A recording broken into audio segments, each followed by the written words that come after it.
Hello. Welcome back to Brothers in Boots. My name is Jeff, and with me this week is Chris. Please remember to like, comment, and subscribe, and to make comments. This week's bourbon, I forgot to bring it over. This bourbon is Michter's 10-year-old from 2014, bottled in 2014. The last year that it was really any good, in my opinion, really fell off quite a bit as the years have gone on. It was always a little bit low in proof. So that's that. This episode is on Tokonole and to use it, how to use it, what to expect. It was inspired by a comment by Favad, 1834. Chris will be our demonstrator this week, so the rest of the episode will pretty much be Chris. So, Chris, the floor is yours. Hello. Yeah, so this is a technique that Mike and I have talked about before, and Mike mentioned on the video that he did. And I've got a perfect candidate pair of boots here. You can see these Bourbon Tokonole boots. I kind of messed up the edge there. And so when Mike first told me about this technique, I was like, yeah, I need to try that. So that is what we're going to do.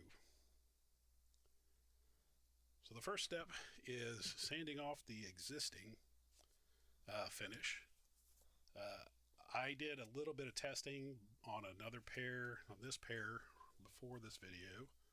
So you can see I've got that taken down to an okay level. And I started with a 120 grit sandpaper. So I just bought this multi-pack that goes all the way up to I think like 3,000 grit off of Amazon. Shipped in a day, cost like $8, so you don't need to spend much money on that. The other things that we will be using is Tokonole. This is a little bottle that I also bought off of Amazon for I think like $8 or $10.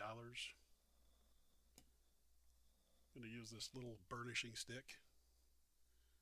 I have never used this before. I have not used the Tokonole before, so we're all going to learn about this together. This was another Amazon purchase that I think was like $8 or $10. And then you can use a wide variety of waxes. This is the one that I have that we're going to use. It is the Saphir Emerald Gloss. Mike has two other ones that he prefers, but this was, like I said, what I had on hand. So this is what we're going to use and see how it turns out. So without further ado, we're going to get to the ASMR portion of this video.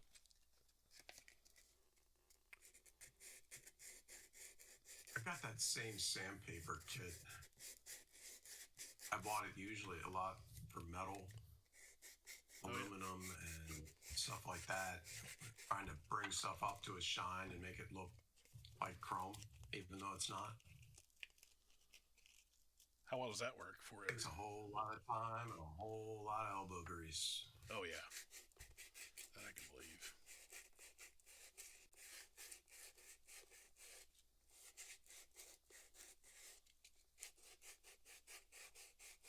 Mostly for stuff in the Harley.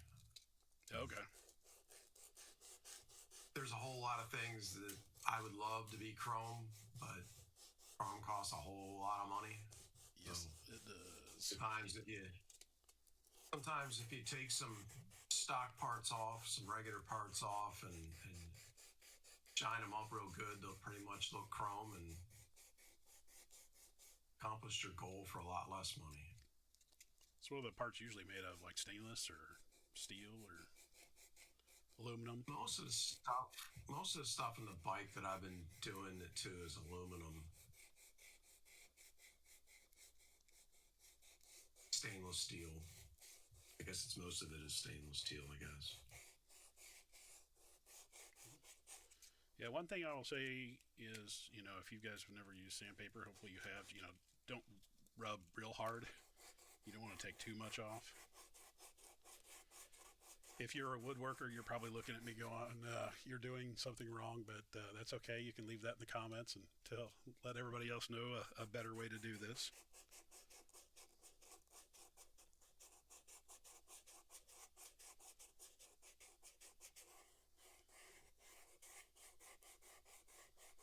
I'm a woodworker.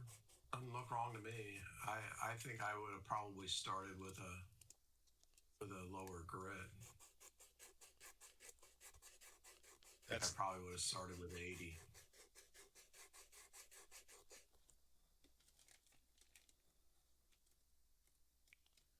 Actually, I don't think this is the lowest grit that this pack came with. Huh.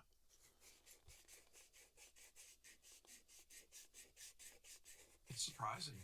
Yeah, that is a pretty typical one. Or maybe they already figure you had 80. Yeah, they probably have a pack that's 80s and some other lower grains or whatever. Me showing my ignorance in sandpaper naming nomenclature.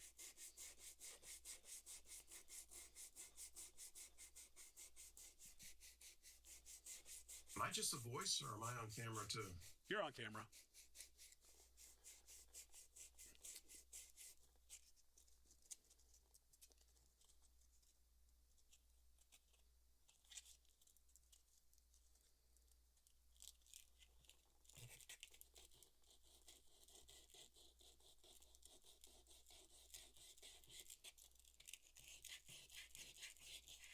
So, have you had any interesting whiskey pickups here recently? No, just the one that I've been picking up a few times during the video so far. Okay.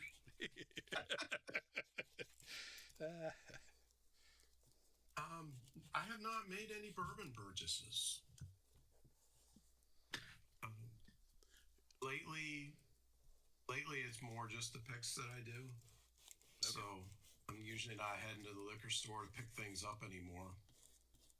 Yeah, that makes sense. It's getting a little bit too hard to chase it, and the retail prices are getting a little bit too high, and the stores are charging more than retail. I do have some shop owners that like me and still charge me retail, but sometimes I kind of feel bad about taking some money out of his pocket that he could be raising the price a little bit for somebody else. Well, and you do have a small selection back there to choose from. Few. One thing, I was gonna say, one thing that you want to be careful of too while you're doing this that I notice is use an easy hand with this. You might even wrap some plastic wrap around your boot like they do at some of the factories. Unfortunately, I think we use the rest of our plastic wrap, so we don't have any, or I would have done that. Somebody might say, why don't you use a Dremel tool? Wouldn't that be faster? And absolutely, it might be faster, and it could, very easily, carve out a nick in your sole or in your boot. So this is one of those times where you really want to take your time. Definitely very easy to slip. Yes. I usually use blue painter's tape. Yep, that would work too.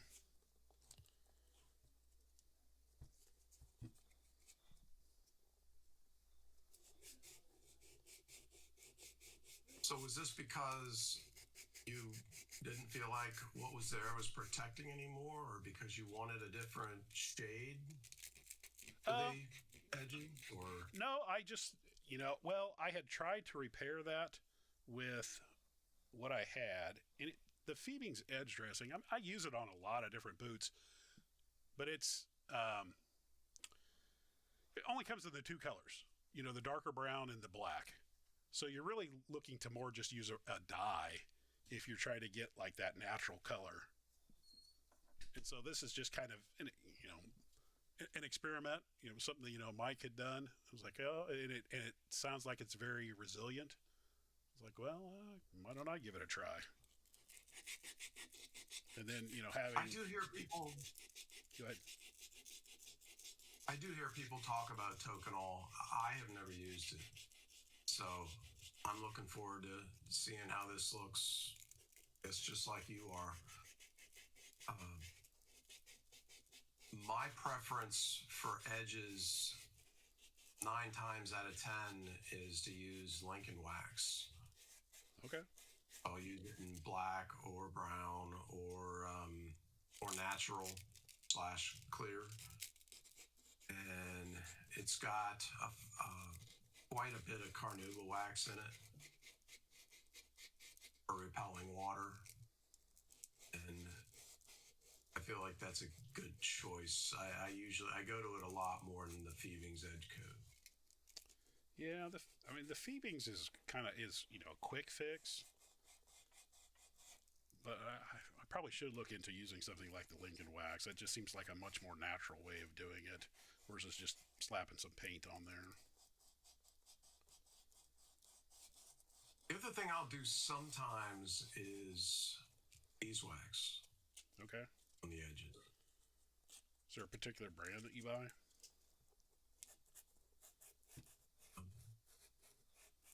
Just whatever the bees make. I just go for a block of natural beeswax and heat it up and let it drop on. Okay.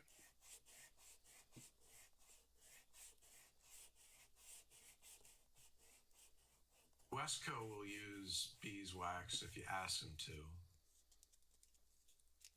I think they're around here. Just came back that they put beeswax on. I hear they'll also apply, oil to your uppers for free. I never asked them about uppers. But only in spots. Oh no, that's when you don't ask for that. Got it. Yeah, that. Yeah. For those of you who have not seen that episode, Mike got a brand new pair of Wescos that have significant oil spots on them. Oh yeah, looks really nice. So that's what beeswax looks like. So it's not quite natural, but it's not quite stained either. Right. It's Yeah, a nice look. I was gonna say beeswax has kind of a natural yellow tint to it, correct? Yes. Which I never really notice on leather. Well, the edges are leather, but I never really notice it on the uppers. But I do notice it on the edges.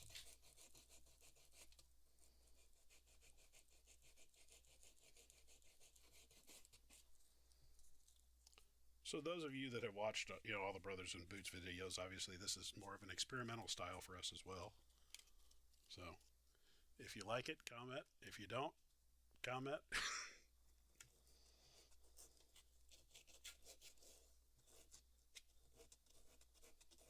It is a little bit hard to tell what to talk about here. Yes. And it's not quite ASMR because you're not quite making any noise. No. Yeah, we have to take the audio out and find some royalty-free music to listen to.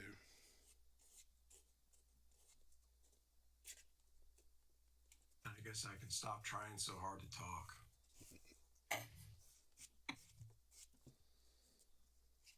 Yeah, you can see I'm also, generating a nice little bits of stuff. So,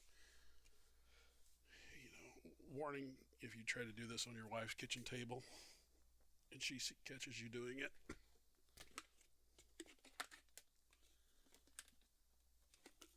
Did you try removing it with acetone first? I didn't. Or you just went straight to sanding? I went straight to sanding. I didn't want to get acetone on the uppers.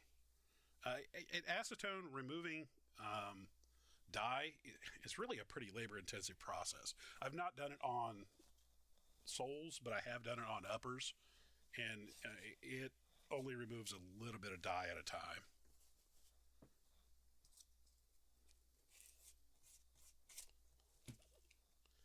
And it's not the most friendly to, be around for long periods of time indoors.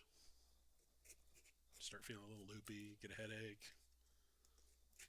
I am well aware. The wife complains you're stinking up the room you're in.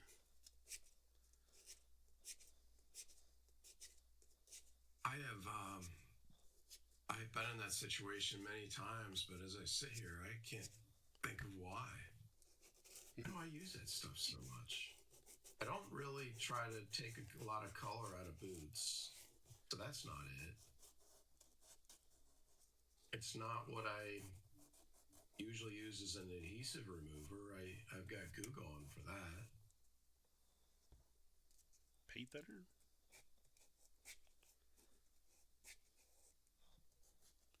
Huh. I don't know. I've definitely used a ton of it. I've definitely filled up a whole entire room with it. Yeah. 320.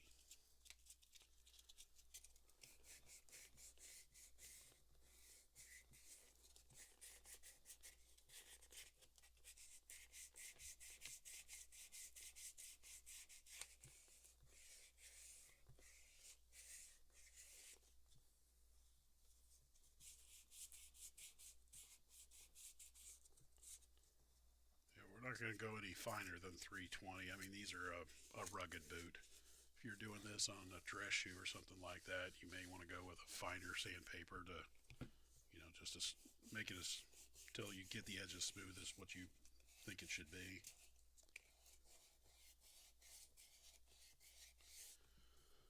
Or if you just have a pair of Thursday boots and your edges are just naturally kind of rough and you want to clean those up. I think I've seen some Allen Edmonds. They're that way too.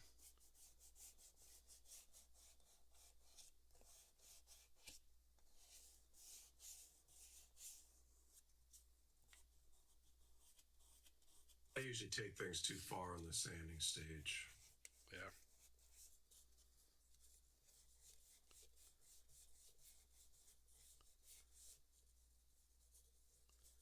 It's probably a saving grace for my ADD where it saves me because I get bored too quickly doing something like repetitive.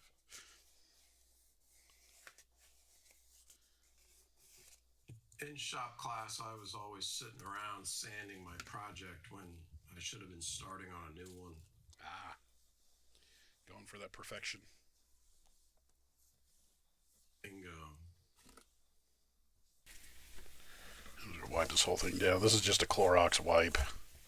Trying not to get the leather too much that's on there, but get it off the upper.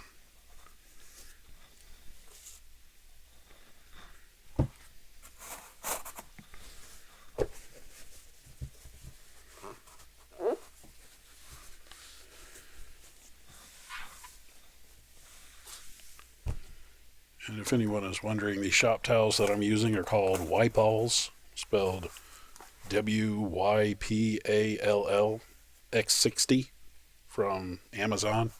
They're awesome little around the house type shop towels.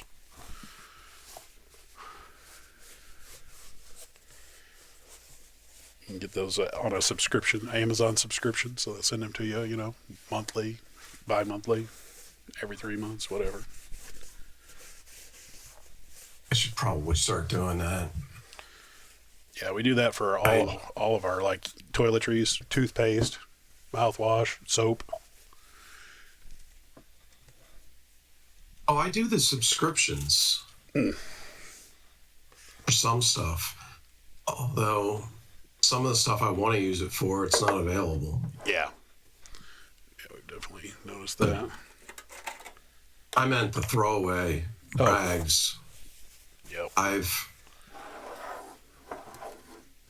accumulated a lot of rags because, I don't know, I don't feel like washing them 2 or 3 at a time. Yeah. So I end up buying a bunch of them so that I've accumulated enough to warrant doing a washing machine load. So I've now got 40 rags. There's one pile of clean and one pile of needs to be washed. And it always feels a little bit messy and like it's taking up a lot of space. Maybe I should just give up and get throwaways. What's really nice is if you use multiple types of chemicals and stuff, then you don't have to worry about, intermixing the chemicals when you throw it in the pile and causing spontaneous combustion or.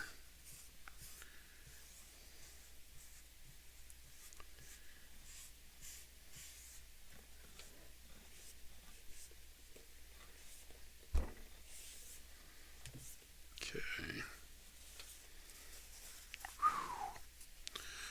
Well, that is strong stuff. My little small bottle of acetone.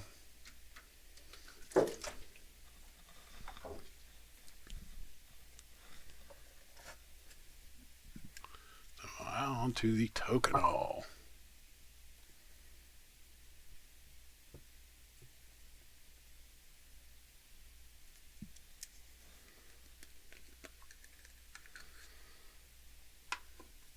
I'm just going to use a Q-tip to apply this.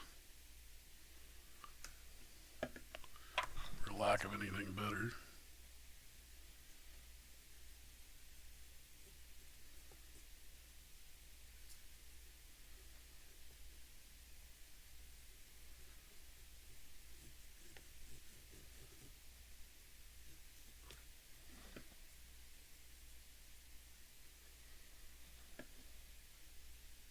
Will it just wipe off of the rubber, or it just doesn't matter, or you want it on the rubber too? Yeah, I'll just go back and wipe it back down. Yeah, it shouldn't make a difference on the rubber.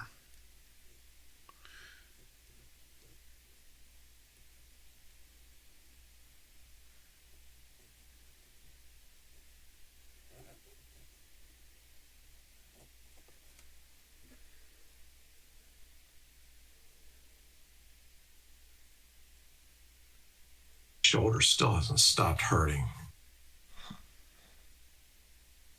Still have no idea what I did to it. Got older? Yes, I think that's it. Oh.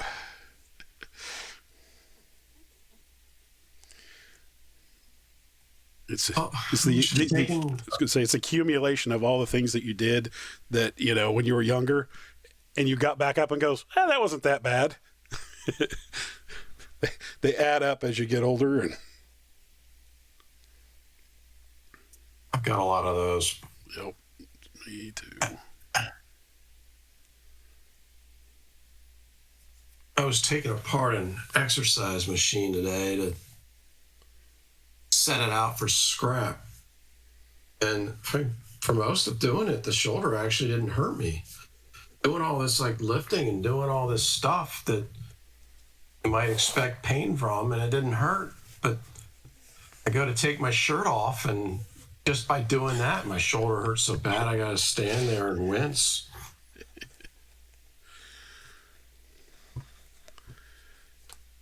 Yeah, I'll let that dry a little bit more on that side.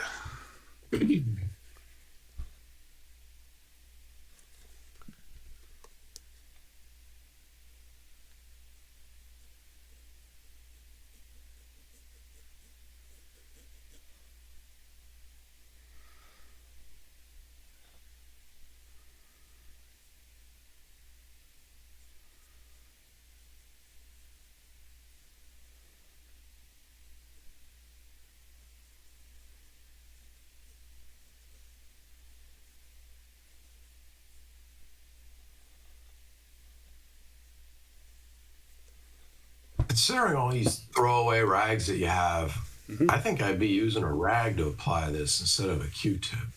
Yeah, the only thing that I've noticed is these rags, they're very absorbent, which is a good thing when you're wanting to absorb stuff. The downside is when you're applying things like cream polishes and stuff, they're very absorbent, and so I end up with as much, if not more, cream in the rag that goes to waste than what I do on the boots. So it's kind of a mixed bag. I can see that.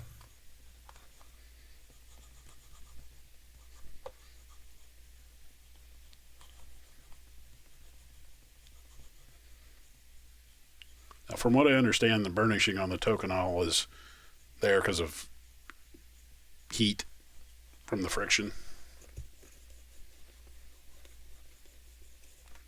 So if you're a leather worker and you know better, leave it in the comments and So everybody But it doesn't uses the matter what best kind wood. of wood it is. No, this is a burnishing stick. I think you can use even, just about anything that will kind of generate some heat and friction. But there might be better woods. I don't know.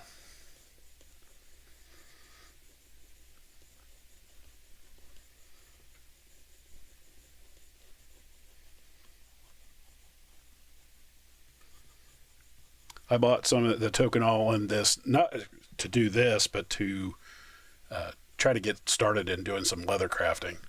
So I bought the cheap stuff first to see if I even like leather crafting before I, dive in and start making some bigger investments in better tools and equipment. I was just Googling to see what's in Tokonole, and first thing I see is a post saying that they went bankrupt 9 months ago. Oh, really? Interesting.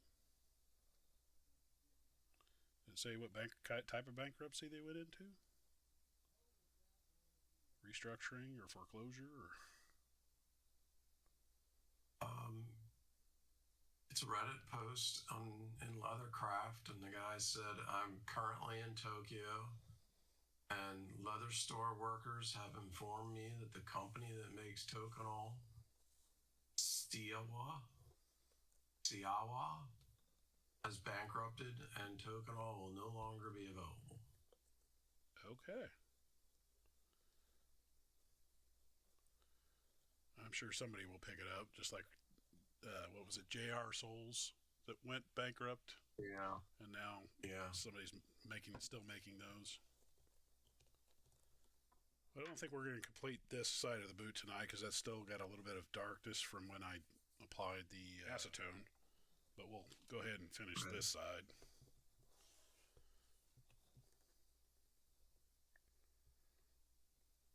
I'm going to do one more little bit of Tokonole over here.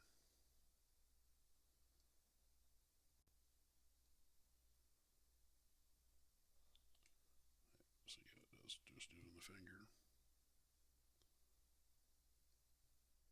Okay, so having the tactile feel of the finger, you don't have the excess that you would with the Q-tip because I can feel the excess. So can keep just moving it around. So that's a plus for just doing the finger method. Okay.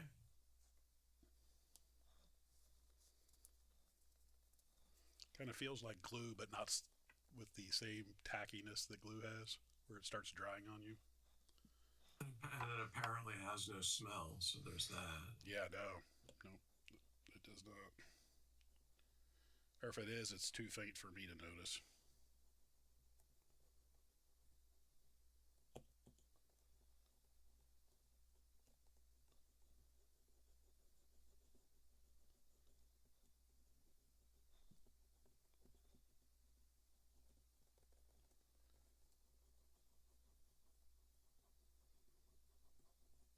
So I guess Tokonole helps you get to a pretty bright glass-like surface. Yeah, that's what I've seen. Kind of makes those edges on leather look really clean. Which is probably not really my goal, except for maybe on a pair of dress shoes. Well, I think one of the things that Mike said is he's found it's like turned out to be very resilient.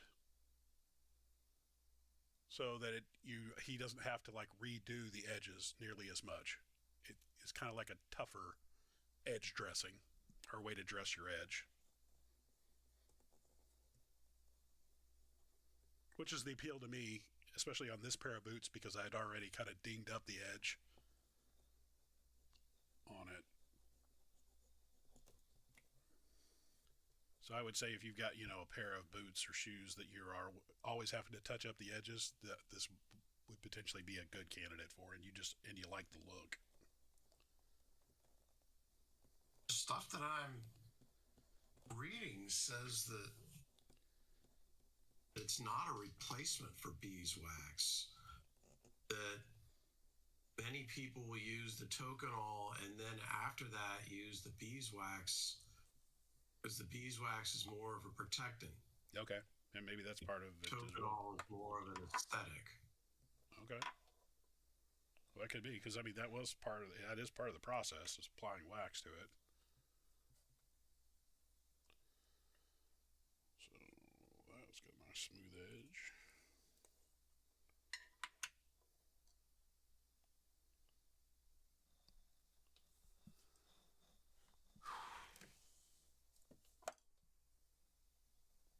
I'm going to introduce a little bit more noise here.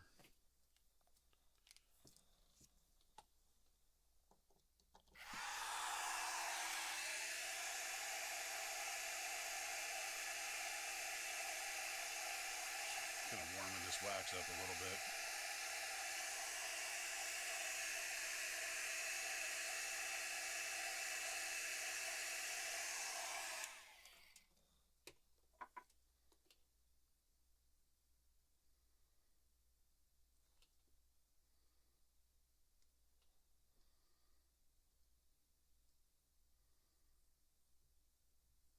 Probably should have done the same thing to the edge. Warm the edge up a little bit.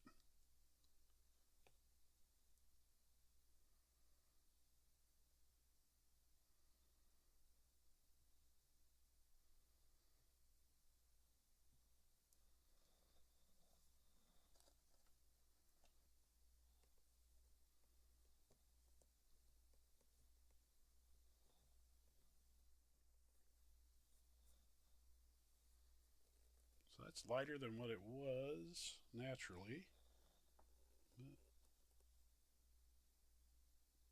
I think once I brush that out, it'll actually look really nice.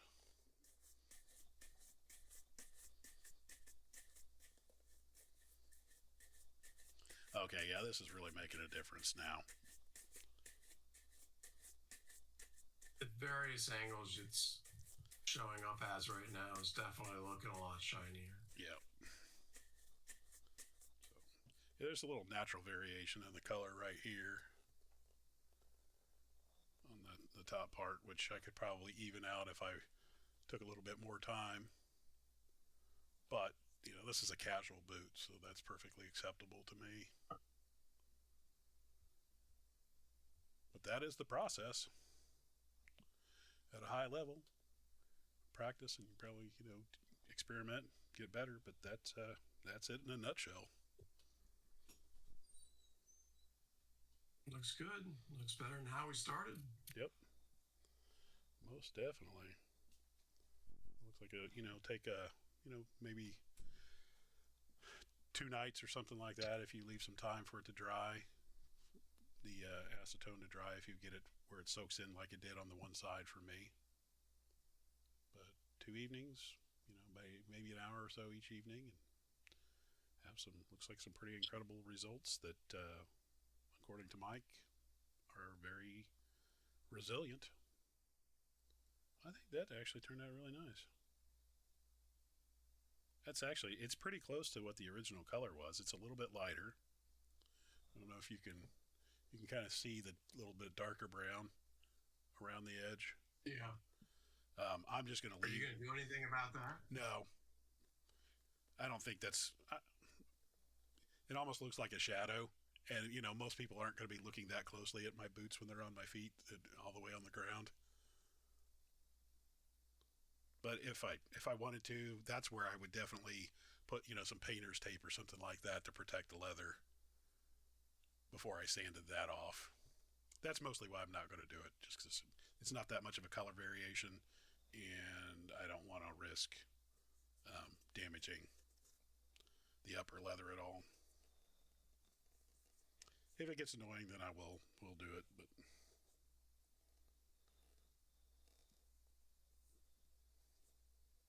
it's good. Good Yep. show. Yep. So if you guys have any questions or comments, definitely leave them. And thank you that have left comments and questions before. We all 3 of us, Jeff, Mike, and myself, answer them as we are able to.